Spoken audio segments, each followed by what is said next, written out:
কথা ও কাহিনীর ভূতের গল্পে সবাইকে স্বাগত। আজকে যে গল্পটা বলবো বাঁকুড়ার একটা গ্রামের গল্প। আমি এক্সাক্ট বলছি না গ্রামটার নাম। হুম, তো এটা এই গল্পটা আমাকে আমার মা বলেছে। আমার মায়ের একটা বান্ধবীর সাথে হওয়া ঘটনা এটা। হুম, তো ওই দুটো বান্ধবীর মধ্যে ভীষণ ভালো সম্পর্ক ছিল, একদম তারা যেখানে যেত মানে মানিক জোর বলতো আর কি। তো ওই দুজন আর কি একসাথে চান করতে যাওয়া, একসাথে খাওয়া, একসাথে খেলা, মানে একসাথে সারাদিন দুজন একসাথে থাকতো আর কি, মানে জড়িদার আর কি। হ্যাঁ, তা ওই মানে আমি গল্পের স্বার্থে আর কি মানে দুটো কাল্পনিক নাম দিয়ে দিচ্ছি। একজনকার নাম লালি আর একজনকার নাম রিমি দিয়ে দিলাম। হ্যাঁ, জাস্ট গল্প বলার স্বার্থে আমি এখানে এক্সাক্ট কারোর নামই মেনশন করব না। তা এবারে ওই লালি আর রিমি, তো ওই দুজনে মানে খেলছে একসাথে। তা খেলতে খেলতে বলছে কি যে শোন না, কালকে ভোরবেলা মোল কুড়োতে যাবি? বলছে হ্যাঁ হ্যাঁ যাবো যাবো। বলছে মানে লালি বলছে রিমিকে যে মোল কুড়োতে যাবি? বলছে হ্যাঁ যাবো। তা লালি রিমিকে বলছে যে ঠিক আছে তাহলে আমি তোকে ভোরবেলা ডাকতে যাব, একবার ডাকবো কিন্তু, একবার ডাকলে উঠে যাবি তো? বলছে হ্যাঁ হ্যাঁ উঠে যাবো, তুই আমাকে ডাকবি না, আমি উঠে যাবো। তাই এরকম দুজনের মধ্যে গল্প বলা বলি মানে কথা বলা বলি হয়েছে। তাই এবারে সে দুজনেই চলে এসছে, এসে রাত্রিবেলা মানে সন্ধ্যেবেলা হাত পা ধুয়ে টুয়ে একদম পড়তে টড়তে বসেছে। এবার খাওয়া দাওয়া করে রাত্রিবেলা ঘুমিয়েছে। এবারে যেরকম বলেছিল ওকে ডাকতে আসবে, তো ওরকম ডাকছে, এই রিমি রিমি ওঠ ওঠ, যাবি না মোল কুড়োতে যাবি না? তো বলছে হ্যাঁ হ্যাঁ হ্যাঁ যাবো। ও সেই ধরপড় করে উঠে গেছে, এবারে সেই ঘুমের চোখে একদম ডলতে ডলতে চোখ ডলতে ডলতে একটা বস্তা নিয়ে আর বেরিয়েছে, চল চল যাবো। তো এবারে ওই লালি আগে আগে আগে আগে চলে যাচ্ছে আর রিমি পিছন পিছন পিছন পিছন যাচ্ছে। তা বলছে কি ওই রিমি বলছে বলছে লালি দাঁড়া দাঁড়া, তুই এত জোরে জোরে যাচ্ছিস যে, দাঁড়া একটু দাঁড়া আমি যাচ্ছি। বলছে হ্যাঁ আয় না আয় না। তা এবারে ও যাচ্ছে, তা যেতে যেতে এবারে ওই সেই মোল গাছের নিচে মোল তলাতে আর কি ও বসে দুজনে মিলে বস্তায় করে এবারে মোল কুড়াচ্ছে আর কি বস্তার মধ্যে, মানে দুজন দুটো বস্তা নিচ্ছে, দুজনেই বস্তার মধ্যে ভরছে।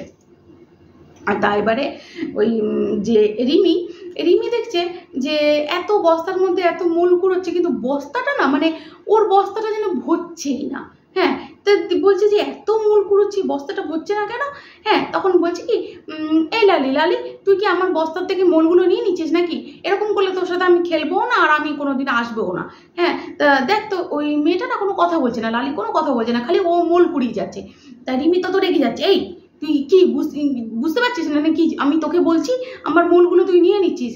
বলছে কি রে শোন শোন, আমার মোলগুলো নিয়ে নিচ্ছিস যে আমি এত কুড়োচ্ছি, আমার বস্তা হচ্ছে না কেন, আমার বস্তা হচ্ছে না কেন? তাই এবারে ও আরো বেশি করে মোলগুলোকে কুড়াচ্ছে, হ্যাঁ আমার নিয়ে নিচ্ছে আমার নিয়ে নিচ্ছে, আমার বস্তা হচ্ছে না, এরকম করে করে ও মোলগুলোকে কুড়াচ্ছে। কুড়াতে কুড়াতে ও যত করেছে তত দেখছে যে বস্তা খালি। মানে একবার ভাবুন, একটা বাচ্চা মেয়ে এতগুলো করে মোল কুড়োচ্ছে, ভেতরে তো জিনিসটা থাকবে, সেই জিনিসটা নেই। হ্যাঁ, আরও তত বলছি এটা এখান থেকে এটা কি করে চলে যেতে পারে, তুই নিশ্চয়ই নিয়ে নিচ্ছিস। হ্যাঁ, কিন্তু কি করে নিচ্ছিস? এরকম করে মাথা চুলকাচ্ছে, কি করে নিচ্ছিস? আমি তো বস্তার মুখটা এদিকে ধরে আছি, কি করে নিচ্ছিস? এরকম নিজের মনে বকতে বকতে তারপরে তাকিয়েছে, দেখছি কি যে কেউ নেই। হ্যাঁ, পুরো মানে চারদিকটা একদম ঘুটঘুটে অন্ধকার। ও একা বলছে, দেখছি কি যে মানে বস্তাটা ফাঁকা। হ্যাঁ, মোলতলায় মোল পড়ে আছে যেমন, ও এত মোল কুড়িয়েছে মোল তো নেই, আর চারদিকে ওই ওর লালিও নেই, কেউ নেই, পুরো ঘুটঘুটে অন্ধকার। ও না তখন ভয়ে কাঁপতে কাঁপতে, আর ওই মেয়েটা না ওর মা ঠাকুমা ওদের সাথে শুতো, হ্যাঁ একসাথে। তা ও ঠাকুমা গো করে ওখান থেকে একটা চিৎকার করে করে ওই বস্তা টস্তা ফেলে দিয়ে ওখানে এসে দৌড়, মানে নিজের বাড়িতে এসে এরকম করে দরজা টকটক করছে নিজের বাড়িতে এসে। তা বলছে মানে আপনি ভাবুন কেমন যে ও দরজা খুলে দিয়ে গেছিল, কিন্তু তাহলে দরজাটা তো হিসাব মতো ভেতরে তো ছিটকানি দেওয়া থাকবে না, দরজাটা ঠেসানো থাকবে। ও এসে দেখছে দরজার পিছনে ছিটকানি দেওয়া, দরজাটা কিন্তু ও খুলতে পারছে না, ও খালি টকটক টকটক করছে। হ্যাঁ, দরজাটা খোলো গো ঠাকুমা গো, ও মা দরজা খোলো দরজা খোলো। তারপরে ও চিৎকারে সবাই এসেছে, ও ঠাকুমা এসে দরজাটা খুলেছে। বলছি তুই তুই দেখছি বিছানায় নিয়ে এখানে আওয়াজ করছিস, তো কি কি হয়েছে, মানে ওটা তো অত বম্ব।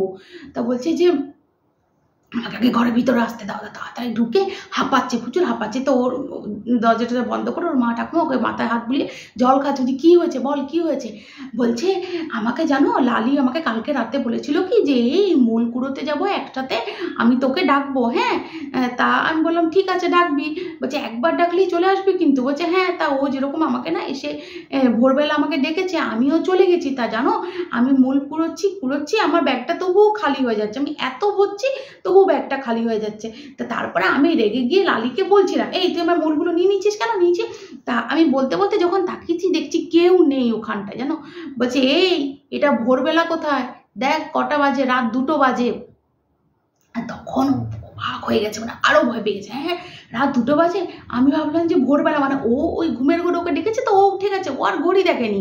হ্যাঁ বান্ধবী ডেকেছে মূল কুড়োতে যাবো, একটা ভীষণ আনন্দ, ও বেরিয়ে গেছে। হ্যাঁ তা বলছি যে তা তুই বেরিয়ে গেলি, তা ছিটকানিটা তাহলে কে দিল। বলছে সেটাই আমি ভাবছি যে ছিটকানিটা কে দিল, আমি তো বেরিয়ে গেলাম। তারপরে হিসাব মতো তো দরজা বন্ধ করা থাকবে, তাহলে এটা কি এগুলো, মানে দরজা ঠেসানো থাকবে, আমি তো এসে ঢুকতে পারতাম, তাহলে এগুলো কি হলো। হ্যাঁ মানে ওর মা ঠাকুমাও মানে হতভম্ব হয়ে গেছে, আর ও সেই ভয়ে জ্বর টর এসে সঙ্গে সঙ্গে জ্বর চলে এসছে। তাই এবারে ওকে বলছে ঠিক আছে এটা আর কিছু বুঝতে বাকি রইলো না আমাদের, ঠিক আছে সকালবেলা হোক লালির কাছে যাব। তাই এবারে ভোরবেলা হয়েছে তো ধুম জ্বর, তাই ওর মা ওরা লালির কাছে গেছে। বলছে তুই ওকে ডাকতে ছিলে। বলছে না কাকিমা আমি না, আমার ঘুমই ভাঙেনি, আমি এই তো একটু পরে তোমাদের বাড়ি যেতাম, যে বলতাম যে আমি দেখ ঘুম থেকে উঠতে পারিনি, তোকে যাবো বলেছিলাম কিন্তু। বলছে এমা ওকে তো জানিস তোর মানে তোর একটা রূপ নিয়ে ওকে ডেকেছে রাত্রিবেলা, রাত 2টোর সময়, ও তার পিছন পিছন গেছে। তারপর পুরো ঘটনাটা ওকে তখন বলেছে। বলছে শোন রাত সন্ধেবেলা কোথাও ওরকম গিয়ে মানে আগের থেকে বলবি না ওরকম করে যে ডাকতে যাবো আর করবো, এগুলো কোনো খোলা জায়গায় খোলা মাঠে এরকম করে বলবি না। তা বলছে ঠিক আছে। এবারে ওকে নিয়ে এই রিমিকে নিয়ে ওরা কাছাকাছি তখন তো ওখানে মানে গ্রামের দিকে তো অনেক ঝাড়ফুঁক করার জন্য অনেকে মানে ঘরে ঘরেই ঝাড়ফুঁক করতে পারতো সবাই মোটামুটি। তো একটা জায়গা ছিল সেখানে গিয়ে ওকে ঝাড়ফুঁক করিয়ে, হ্যাঁ তা বলছে হ্যাঁ ওরা যখন খেলছিল ও যখন বলেছে ওরা ওই গল্পগুলো করেছে ওরা যে মূল কুড়োতে যাবো এইসব, ওটা কেউ কোনো একটা খারাপ কিছু ওটা শুনে ওর বেশ ধরে ওকে নিয়ে গেছিলো। তো ওর একটা বিশাল ভগবানের আশীর্বাদ ছিল যে ওর কোনো ক্ষতি করতে পারেনি। তো এটা ছিল আমার মায়ের 2 বান্ধবীর গল্প। গল্পটা কেমন লাগলো একটু বলবেন। আর তুহিনা দুবের পেজেও একটা সুন্দর গল্প শেয়ার করেছি, সেটা একটু শুনে আসতে পারেন। আর আমার ইউটিউব চ্যানেলের লিঙ্ক তো দেওয়া আছেই আমার পেজে, ওখানে অনেক ভূতের গল্প আছে। ভূতের গল্প যদি আপনাদের ভালো লাগে তো একটু শুনে আসবেন, একটু সাবস্ক্রাইব করে নেবেন, শেয়ার করে নেবেন আমার ইউটিউব পেজটা। তো আজকের মতো আসি।